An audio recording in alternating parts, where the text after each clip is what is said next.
So today, what I will do, I will introduce this concept, and then I will show why it is important and why one should compute this period. And the actual computation will come next week when Roberto will talk. So today I'm going to just say why this subject is important. So as before, we will take the projective variety smooth. We will need to work our complex numbers, but we have to keep the track of the field of the definition. It will be our K. Not necessarily algebraically closed. And as I said in my first step, I will what? So this x infinity will be looking x as just its infinity manifold. So this has algebraic. This has the usual theorem cohomology. So this is the underlying complex manifold, or infinity manifold of x. So the something that I wrote, but I didn't use it, that there is a canonical isomorphism between this guy with this algebraic theorem cohomology of x over z when you go to the z. And at the end of the day, you have this k vector space, algebraic theorem cohomology of x over k, which is inside there. So the moral of the story that I can talk about different elements of the theorem cohomology define our field, and this is going to be important. So let's see algebraic cycle. But for the moment, you can also take just the codimension one. Codimension what dimension? N equal to 2. So that's the I will fix n will be the dimension of x, and n will be something from number 2 and 0. Usually I will take n equal to n, and the n will be even. So but the point is that I will not use this algebraic geometric notation, but at the end of the day, what I mean is z is defined our k bar. So then you have to take the x over k bar, and then you say that you have an algebraic cycle in let's say the notation would be, let's say, x over k bar, but let's just use this one. And okay. So when you have algebraic cycle over k bar, then I will take elements of the theorem cohomology. So when I take this element of the theorem cohomology, and through this inclusion and then going back here, I can produce infinity form. And at the end of the day, value of, let's say, z. This is just, so I will put omega, I will not produce notation for the element here, which will correspond to this omega here. So in the context, it is clear which omega I'm taking. In particular, this omega, now I'm taking the integration of this. Okay, so this f, it's just. So I have M form, I can, and then I have a, let's say, this will give me a cycle, topological cycle in H, M, X, Z. So it is clear also that I am now talking about the complex manifold, the C infinite manifold. So again, well, I don't like to produce too much notation. So when I'm talking about homology, that means that I'm working with the C infinite manifold or complex manifold underlying X.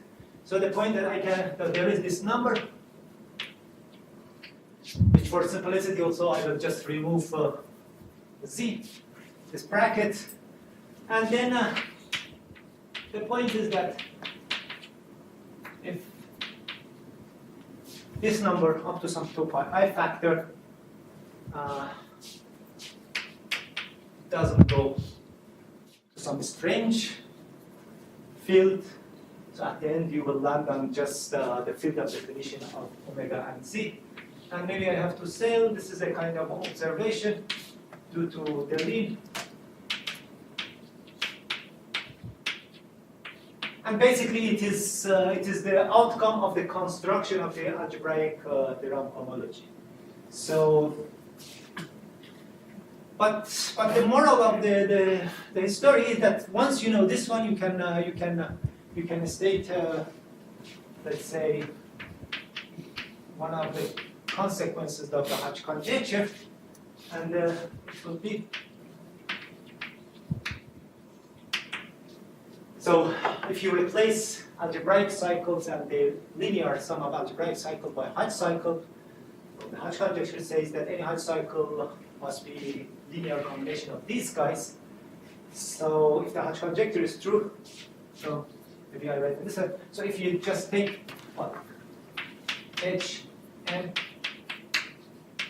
I will write in a minute the definition of Hodge cycle, but let's just announce Hodge. So something else that remember that our cohomologies are up to torsions. We don't care about torsions.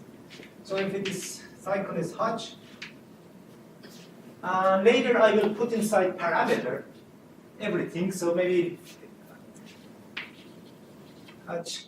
So if you have a Hodge cycle, and the Hodge cycle will just vanishing of certain integral, and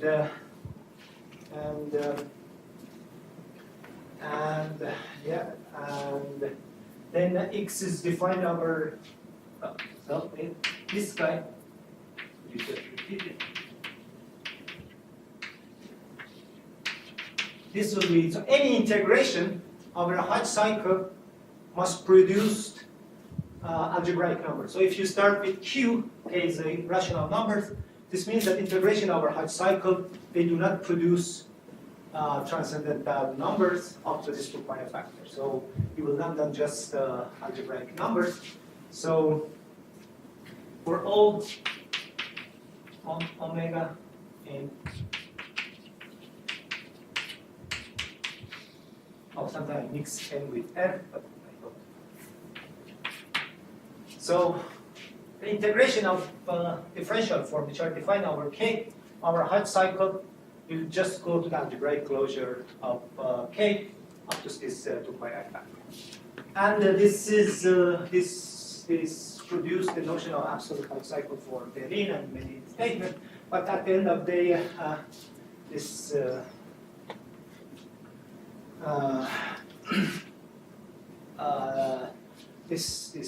kind of conjecture also in general is open. For example, if one goes to Berlin's stuff, then for abelian variety, that's okay. Of course, when the Hodge conjecture is not like surfaces and so on, this is also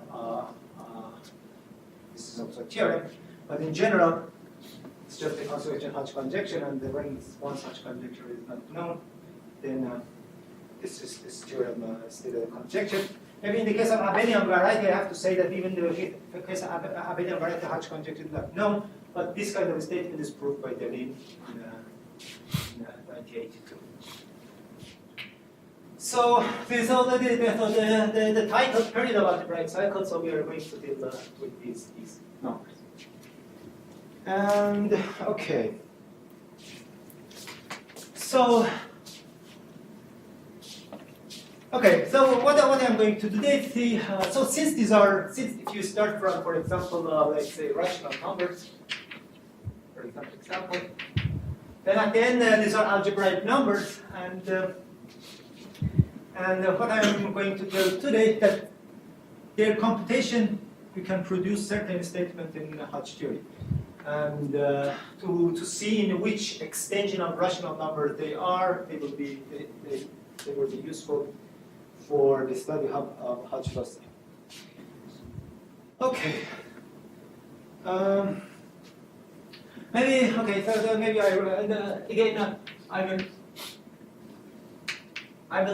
my main example will be, let's just take a full, maybe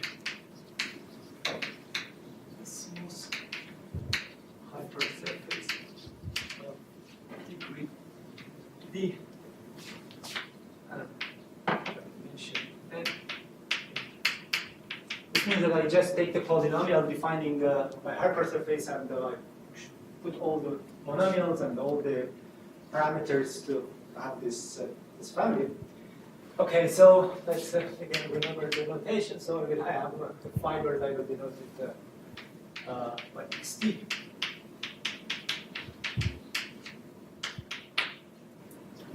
Okay,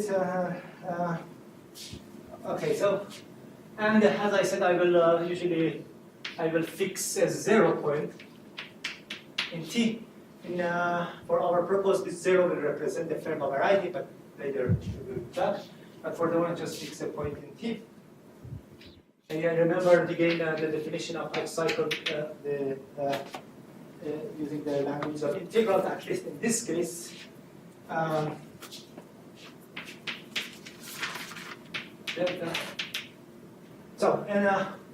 For the hypersurface, I will only care about the middle cohomology, so this n will be n, the even number. So let's say delta x is, okay, maybe just not to make confusion with this x and that x, just start writing as fibers. So is Hodge. So the general definition was that the 13 piece of the Hodge filtration must be 0, but after Griffiths' work, we know we can write it. In the case of hypersurfaces, we can write it. So maybe I write omega f k. Now I'm going to write it with things. Let's say k and 2, 1. Then so k will be some number between 1 and n over 2. P will be omega, where omega is this I equal to 0. So the coordinate system here, I will denote it with x0, x1, xn plus 1. So omega will be xi, dx0 wedge dxi dxn plus 1, and then there is a minus sign here, minus to the I. So maybe I have to here use I until plus 1. What else? The P will be homogeneous polynomial of degree such that this quotient is transported to the projective space. So the degree will be k. So d minus n plus 2. So d is the degree of the hypersurface. So this combination will just ensure that this differential form is in the projective space. And maybe I write also the residue. If you write the long exact sequence corresponding to the complement of the hypersurface, inside the hypersurface, you will land on this natural map. H n plus 1 theorem. Well, I mean, that's just the usual theorem homology, but this is actually, so from the complement, you will have this map 2, H n theorem.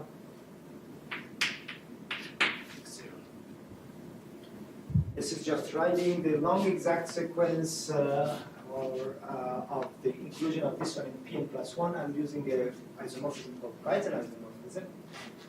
But anyway, the moral of the story is that this gives you in n plus 1 differential form with poles along x0. It gives you n form, this infinity context, but you can do also on the algebraic context. So everything here you can put over k.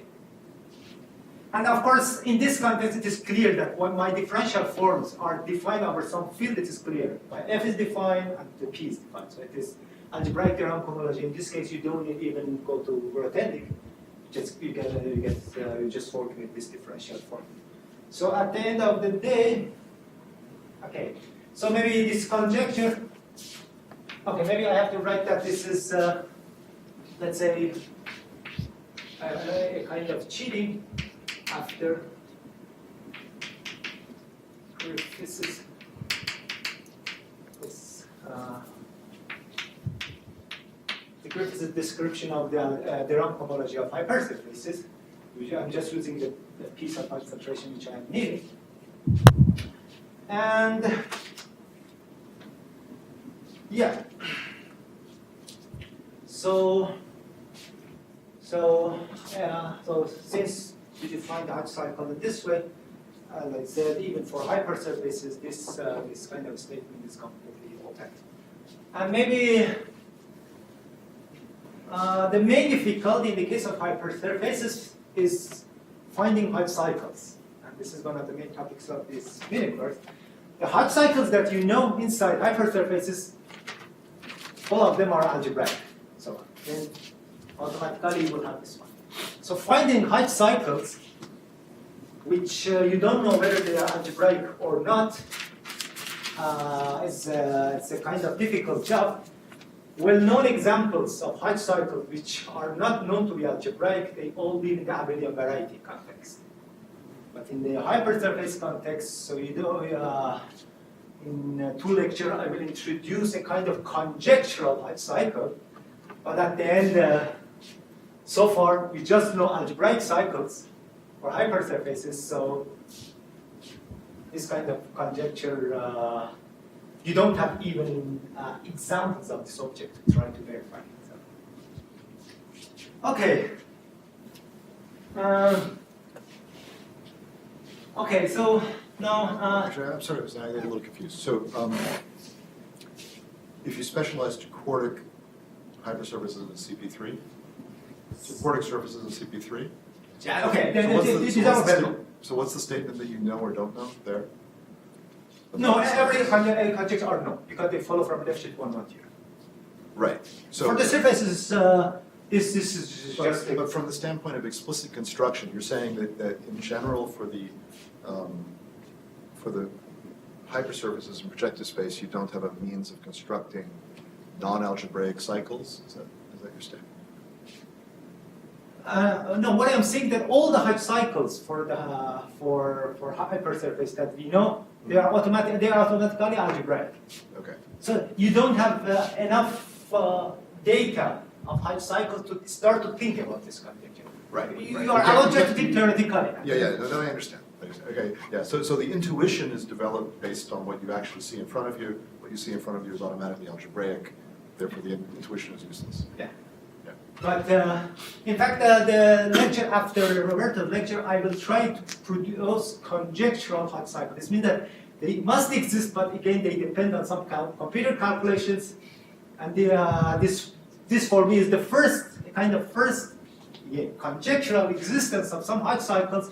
That the verification of the Hodge conjecture, even for these single Hodge cycles, seems to be very difficult. Okay, so let's go to the Hodge locus.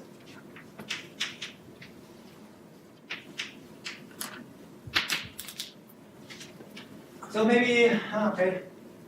Since this is the fourth single, so I will put delta 0 because I will need to move inside the family. So delta 0 inside hi blah blah blah. Okay, and then as I remember, so you can have these families fixing one Hodge cycle. You have these families T. So this notation means a neighborhood, the usual neighborhood of 0 in T. So this you can make the monodromy or parallel transport of delta T to any fiber near to 0. So there is no obstruction to this one. But the idea is that there are, if delta 0 is Hodge cycle, there is obstruction to take delta 0 to nearby fibers. And this obstruction will give exactly the notion of Hodge locus. Okay, so maybe this notation, well, delta 0, what is this guy? I believe, okay, maybe.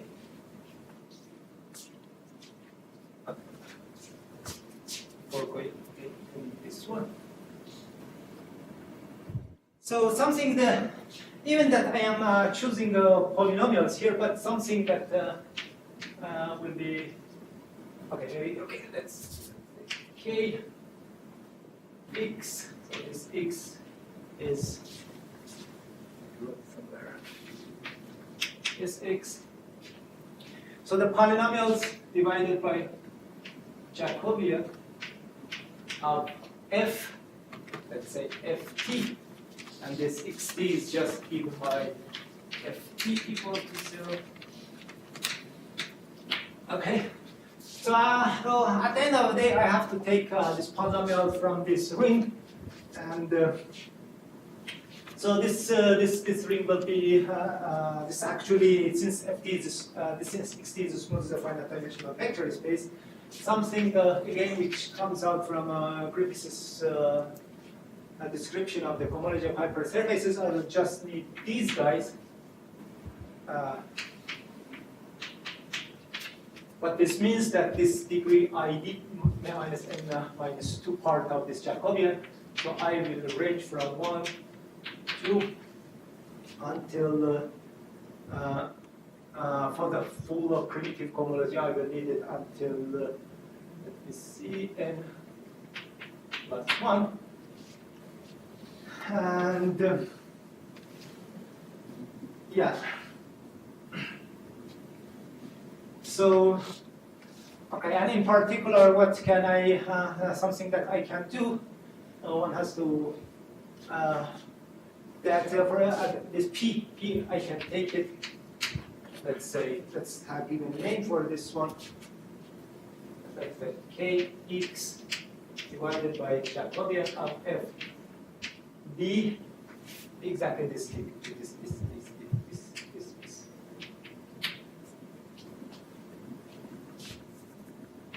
Okay.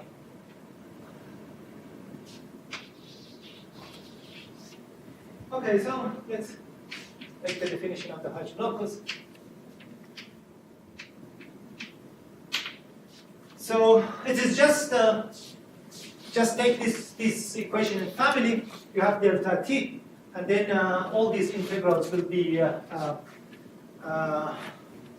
holomorphic functions in t, and this is just the zero set of these holomorphic functions. So in order to write down everything explicitly, I will take p1, p2, pk, a kind of basis here, basis of, let's say, this Jacobian ring. Okay. J, ft, and then k, and the same k. Oh, sorry, ig minus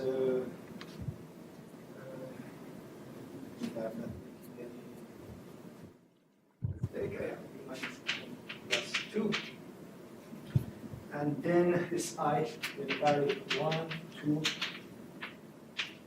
and 2.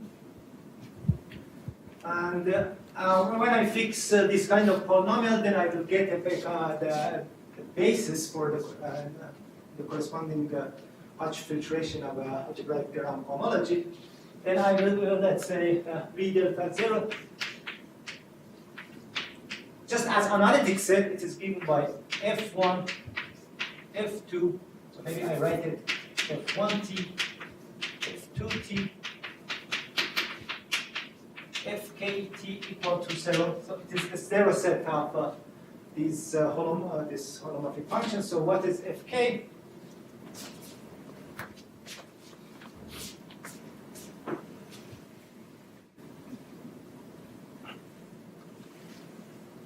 And f, let's say f I is this integration delta t p I omega, so fki. So corresponding to each piece, depending in which part is here, then you have to show this ki such that this becomes this can be transported into projective space. So this will be this function, and then this is a holomorphic function in the neighborhood of 0, in the neighborhood of t, neighborhood of 0 in t. You see? This. And these are purely holomorphic objects. These are not at all algebraic. So a priori, the Hodge locus is just a local analytic variety. And in the first lecture, I mentioned that there are theorems of the Picard Capra.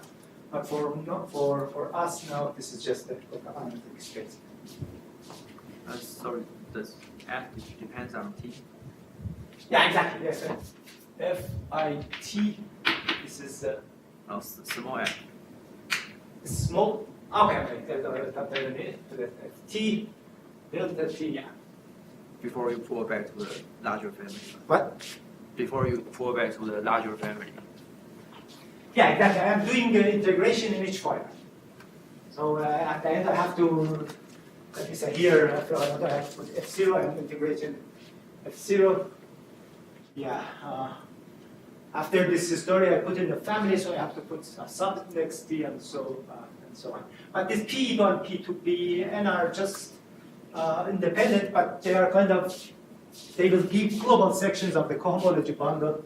So in a geometric term, I do something like this.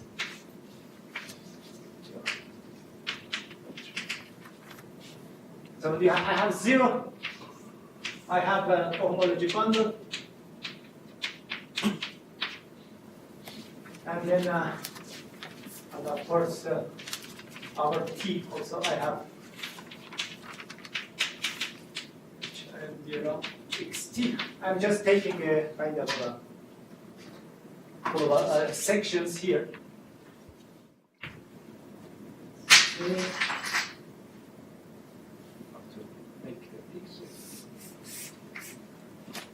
These are just, this will be, give you, for example, just use one of these. If I call this one, let's call this one omega, let's say omega p. And this is just this section omega p, and which at each point gives you element in the round object. Okay. Everything would say, then the notations. So. But the B changed when you change. No, B. What I'm saying, that fixing this one, it means that I'm fixing sections of the cohomology bundle such that at each point they must they generate let's say this piece. So there is this fn2 plus 1 h and the round x. At the end, the condition that is there, they must be basis. They will form a basis here, but of course just near to 0. Okay. So maybe first I have to tell. So the point is that when you look the Hodge locus in this context, then describing the tangent space is just a calculus. If you go to the literature and write down to see what's the tangent space to the Hodge locus by the traditional definition, then you will learn on cohomologies, cohomology class of algebraic cycles, Hodge cycles, and so on.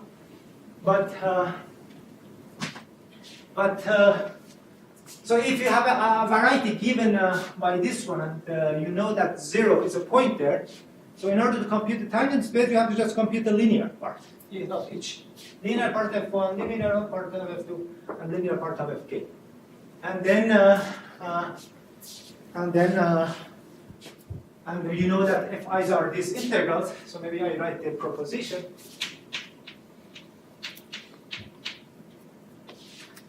So there is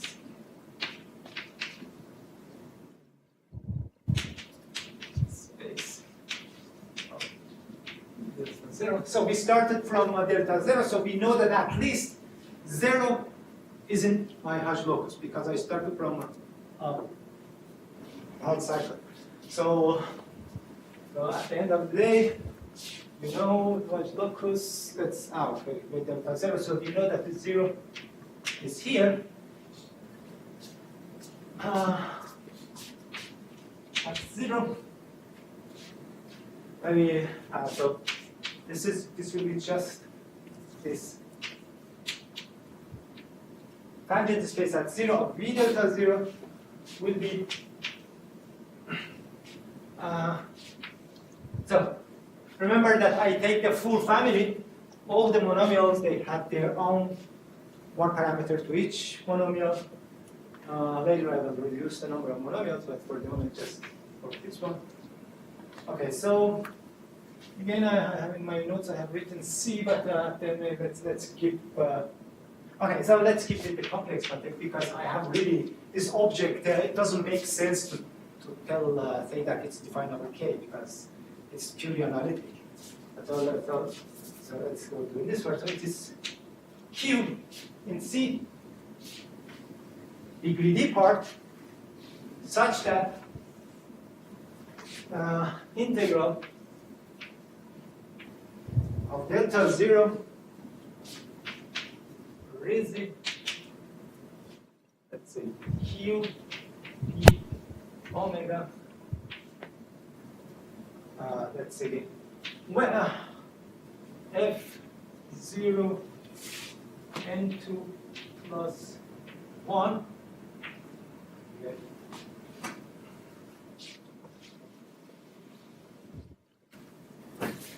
So it is all polynomials of the homogeneous. Okay, they are homogeneous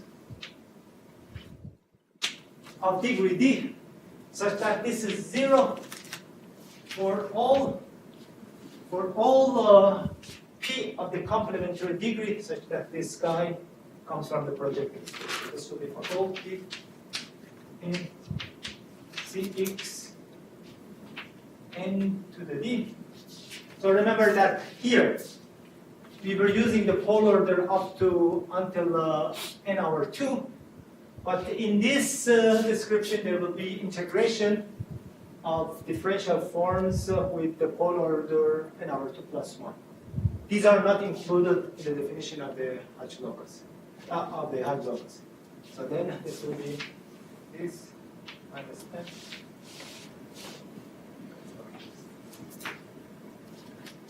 So what is the tangent space? This is the space of all homogeneous polynomials of degree Q, such that if you multiply with any polynomial such that these guys have the same degree as what is up downstairs, then this is the integral must be 0. And as I said, the traditional way of describing the tangent space has to do with something which Griffiths produced around 1980s and is collaborated. It is called infinitesimal variation of our structures, and then we proved a certain result. But for the case of hypersurfaces, this is this description is already simple enough, and we will take this this proposition. And really, the proof is really a kind of exercise in calculus. Once you do this kind of integrals in calculus, of course, you don't do this kind of integrals in calculus. But at the end of the day, the way you deal with this integral is the same one that you teach in any calculus book. So maybe just the idea of the book, idea sketch. Maybe that's it. Some detail are missing, but the basic idea is there. So how you compute the tangent space? You just make the deformation. So maybe let's say you make the perturbation of your hypersurface f0 plus t cubed, and then you make the derivation. Let's say, okay, see this may be confusing. I have to put s. So s is now just a one parameter, whereas t will be multi-parameter.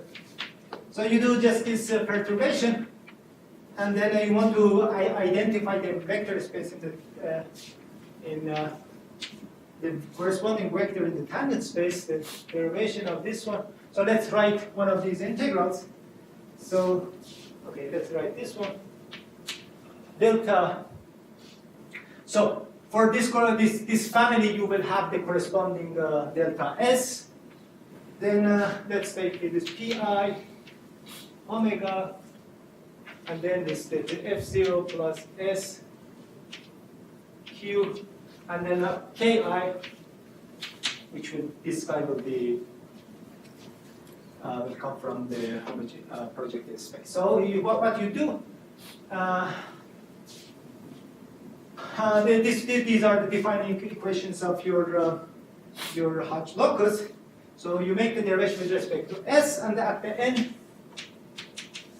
you will substitute S equal to 0, and you want to know whether this Q belongs to tangent space or not. And then let's so as we do in the calculus, the derivation goes inside, and then this will be, when it goes inside, basically you make the derivation inside the integrand, and at the end I substitute S equal to 0, so at the end I will get S equal to delta 0 here. When I make these things, they do not depend on S. The only thing which depends on S is this one. So when you do this one, then let's say F0, wrong, but let's do this one. So basically you have to integrate this part. Then there will be Ki plus 1, there will be minus Ki coming from the denominator. And then this will go up to P omega. And then if this guy belongs to the tangent space, then this must be 0. And yeah, then that's the Pi. And then here I took these PIs from the Jacobian ring. Here I'm skipping a little bit some details, but at the end they will say that these PIs are enough. And then you will get this. So for any PI of the complementary degree, Q Pi times omega by Ki plus 1 equal to 0. Maybe I have to say something. Here appears all Ki's. Maybe this so let's say, so remember that Ki, it can be 1, actually it can be 1, 2, 3, n over 2. And it turns, that's it. And it turns out that the corresponding Fi's for the class here, Fi has no linear term. And just before this part, Fi has linear term. And then you will land on just this description. Right, can you explain why you can swap this the differentiation of the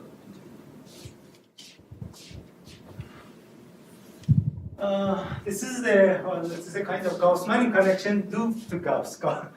One of the reasons why there is this concept of the name of Gauss-Manning. Well, Grothendieck invented the name, so the time of Gauss, Euler, they were doing a lot of, when you have integral depending on parameter, and of course you have to put some condition on the domain of integration, then you just you make the derivation of your integral with that parameter, and then you can easily take it this side. But of course, for example, if you take delta 0 with some boundaries, this is not, you have to be careful a little bit. But basically the idea is that when there is the domain of integration, there is no boundary, it is a closed object, and you can do this one. And maybe the most typical one, something like this, for example, the case of, maybe I read.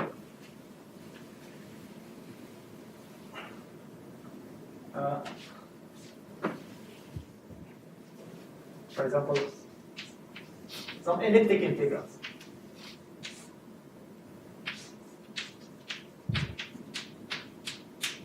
Minus sx minus 1.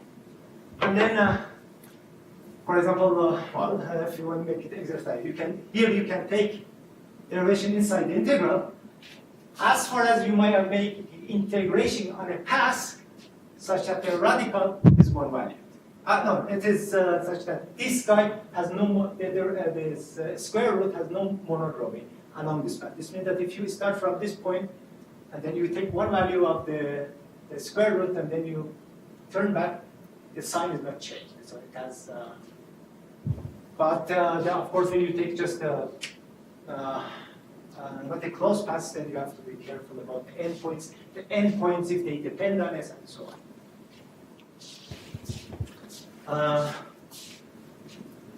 But actually, what with the most elementary explanation that I am allowed to take the derivation inside integral, sometimes you don't think very elementary thing.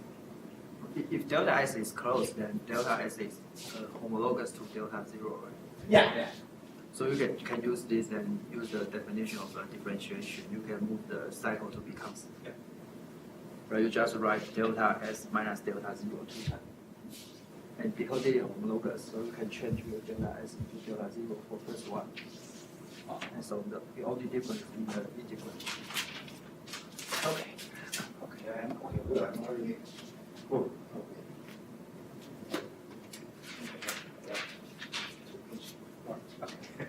Anyway, so the first, the moral of the story, again coming back to the periods of algebraic cycle.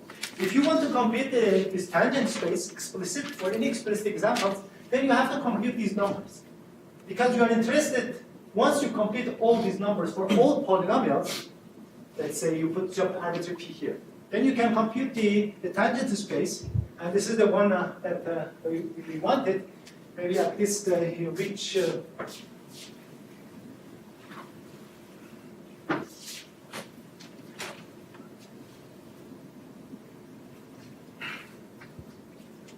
maybe at least I put some statement here.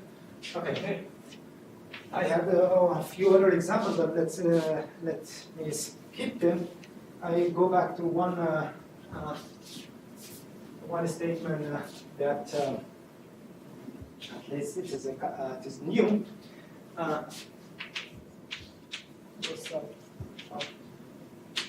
Hypersurfaces X. So let's T check. Loci of hypersurface containing. So they will contain two linear space Pn. Pn check. Let's say X. So I am looking for hypersurfaces which contains two. This, let's say, linear subspace of Pn plus 1, and their intersection is a. So now what I'm going to tell, if you compute this kind of things, you can prove certain statement here. And as I said, really the actual computation of these numbers, Roberto will explain next week. So what's the situation? I have X, I have Pn over 2, another Pn over 2, and then this point is another projective space Pn. For example, you can take two lines intersecting a point. And, okay, then let me, okay.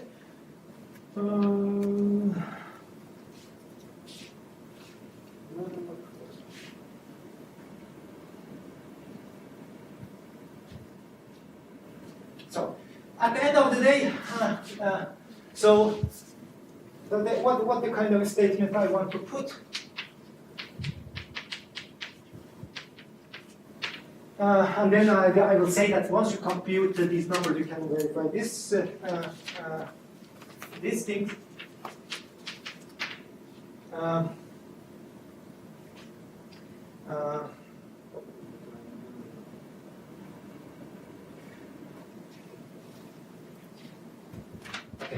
so maybe before writing this, so this is my parameter space. Okay, I introduced another space T check, which is highly singular. In particular, remember that zero is Fermat. Let's say 0. Maybe now I explicit this one.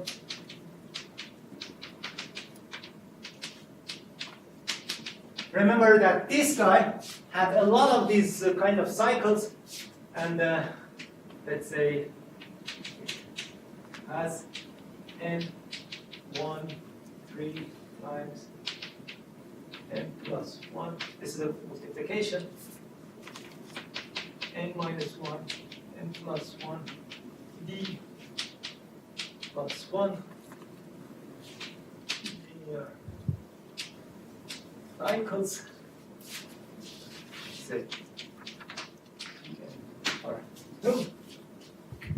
And last week I wrote it, but when last week I just talked them about just as an Fermat, nothing moving.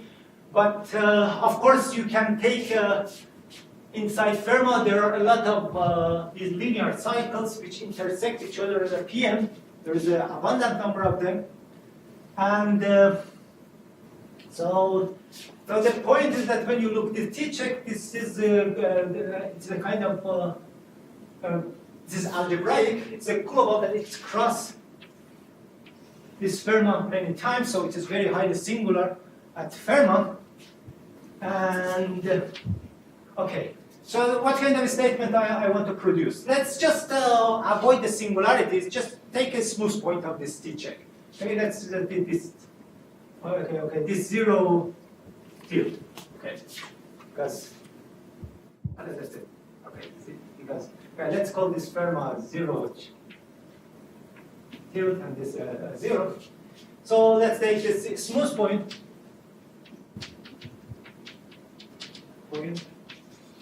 Of the check, and so let's look at it a little bit close. Okay, so you zoom in, and then you say, okay, I have this delta 0.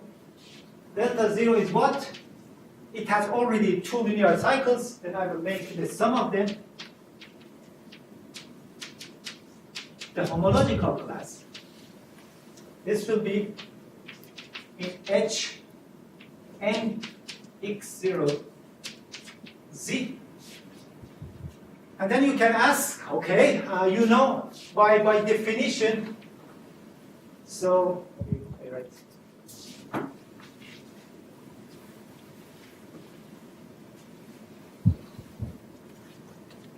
By definition, you know, just set theoretically, T-check, a small neighborhood of T-check, a small neighborhood of 0 in T-check, it is already in, as set theoretically, is in your delta 0, because when you go, for example, to T here, this T still has these two linear cycles. So here and here, basically your delta T will be the corresponding linear. Then I have to put here the index. This will be the Pn2T plus Pn2 check T. So again, these are algebraic cycles, hence Hodge cycles. So you will conclude that in a small neighborhood of 0 T check, you have this one. So the question is that is it a strict inclusion or equality? So in general, if you you cannot claim that it is equality, but in many certain cases you can claim. So if when let's say this T check when we have equality, then we say that, let's say T check is a component, it's an irreducible. We didn't want to have an algebraic irreducibility, but this is just algebraic issue. Irreducible component of the locus. This is just for the definition. I have not defined at all the global Hodge locus, but just the definition. And so why the equality does matter? This means that when you are here, you cannot produce new Hodge cycle by just deforming this algebraic cycle.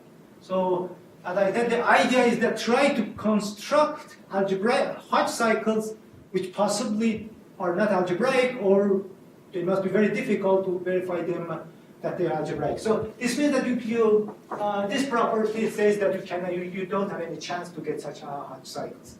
So maybe then I write the theorem. The T, maybe let's T check is a component of Hodge locus for. So maybe I put just a few cases in the article there. NDM, for example, 2D minus 1.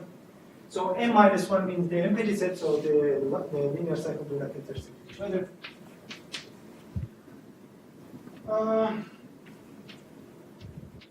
And maybe, as I said, the component list you can find in the the article with Roberto. And maybe the one that I put in the first class is, let's say, which one was the Calabria? Is Calabria. 4, 6, 0. And okay. And as I said, the list is more, but let's just fix one of the cases. For example, this 4 degree 6, and the 2p2 intersecting in a point. For any choice of those smooth points? No, well, now I will explain the proof. At the end for the proof, we will work you on the fair. And the statement is for any choice of the... No, this is, it's irreducible. This is for generic point. So the statement is that's okay. In the definition, I have to modify the definition. That's a component for the generic point of the teaching. Yeah. But actually, I will state something in the Fermat, and you will see that even in the Fermat, which is not a generic point, you can produce similar result. In Fermat, it's a very singular. As I said, your T-check crosses many times, but now. Is the strategy to do a computation at the Fermat point and deform a way to draw the conclusion for the generic point, or do you work away from the Fermat point? No, I will work in, then let me write the proof, the idea of the proof, and it will be clear. Why do you expect this to be true? Because it seems to me that a priori you can deform this class by merging this to copy the P over 2. So they might deform to... Okay, this is the inside Pn plus 1, you can deform and you can change the dimension.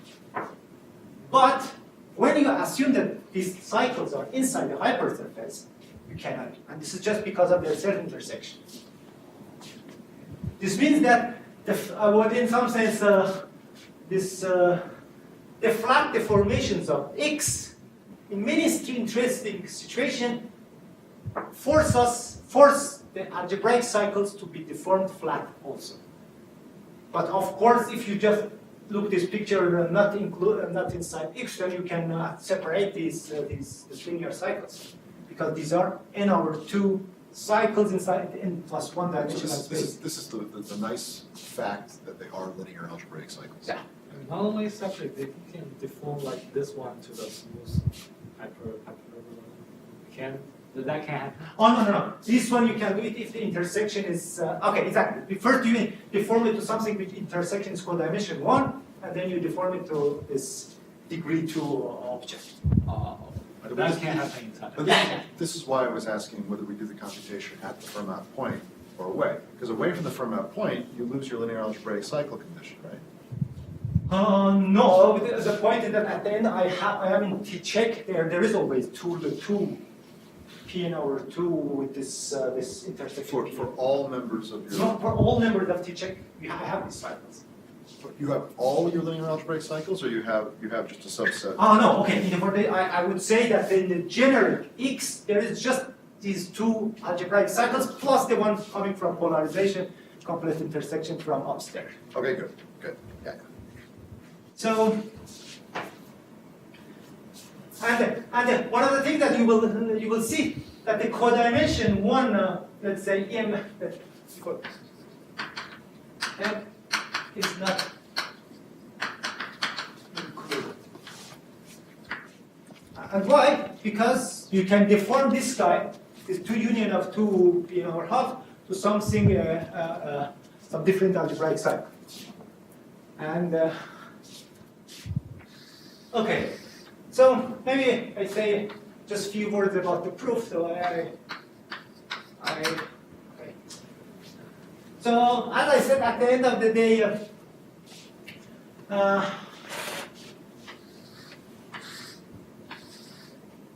okay.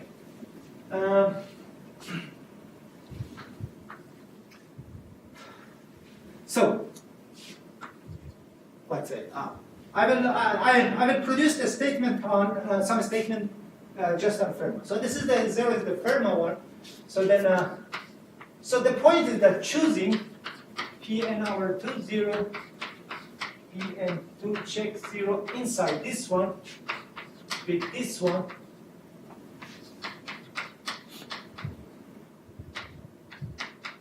zero, maybe I put 0 everywhere. So the point that when I choose this one of the branches of my T-check will correspond to deformation of this triple.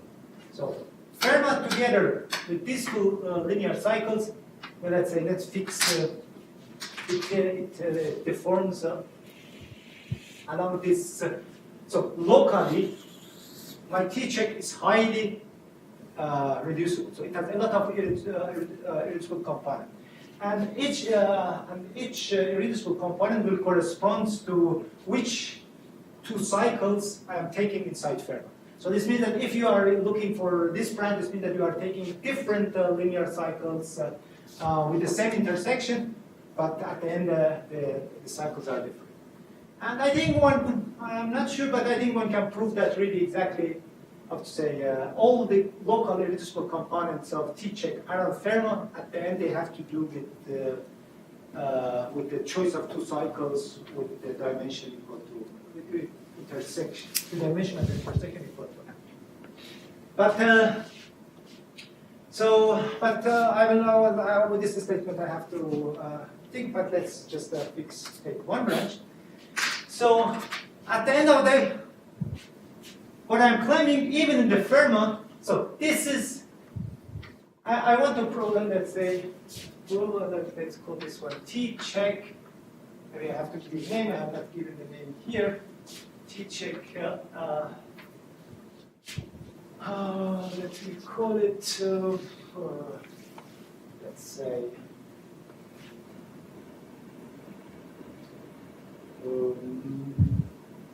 let's take a choice. Okay.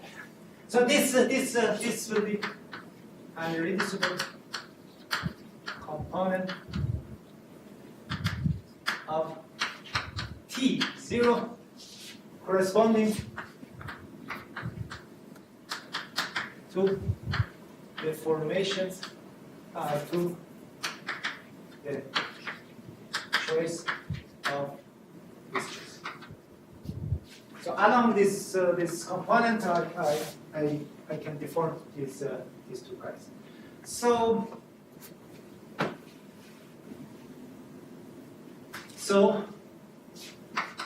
it is enough proof. So once you fix this one, then it is enough. Let me say that then let me write it here. So this T, the choice of this branch is inside B delta 0 and delta 0. It of course this one B0 and power L plus B0 check. And then just at this point you have to show that they are equal. So prove that T0 that it have equal.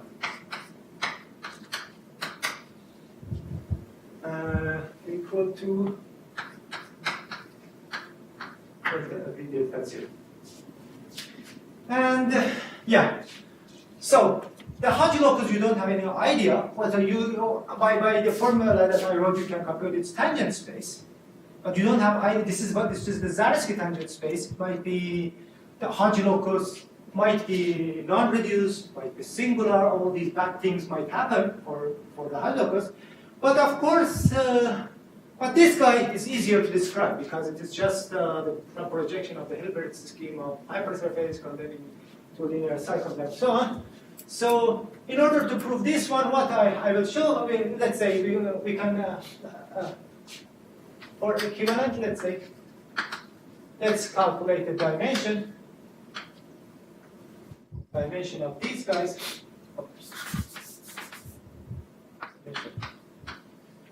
Tangent space x0 are equal. Of course, this is not also enough because, but you have to check at least that this guy is smooth. So plus t check is or maybe let me not even this one are equal. Let me know dimension space at 0. Let's say B delta 0 is equal to the dimension of the actual, let's say, dimension of this T check. So, a priori, this dimension, the tangent space of this guy is bigger. And but once you compute this tangent space and you show that its dimension is the same as the dimension of the smaller variety, then you are done. And then you prove this kind of statement. So the complicated part of this proof is that you have to compute the dimension of the tangent space of the Hodge loci. And this one that I didn't do. But the idea is very simple, just computing the, let's say, just working with tangent space. And remember that in order to compute, let's say, tangent space, we have to compute periods. So this is the first concrete application of computing the periods of algebraic cycles. So you get this kind of a statement. And V delta 0 is not smooth. a priori, you don't know. It has Zariski tangent space, which might be bigger than the underlying analytic variety. But if you show this, then it implies. It implies that it's smooth, yeah. Because the Zariski tangent space has not increased in dimension. Right. This will discard the reduced. It is reduced, also it is smooth and so on.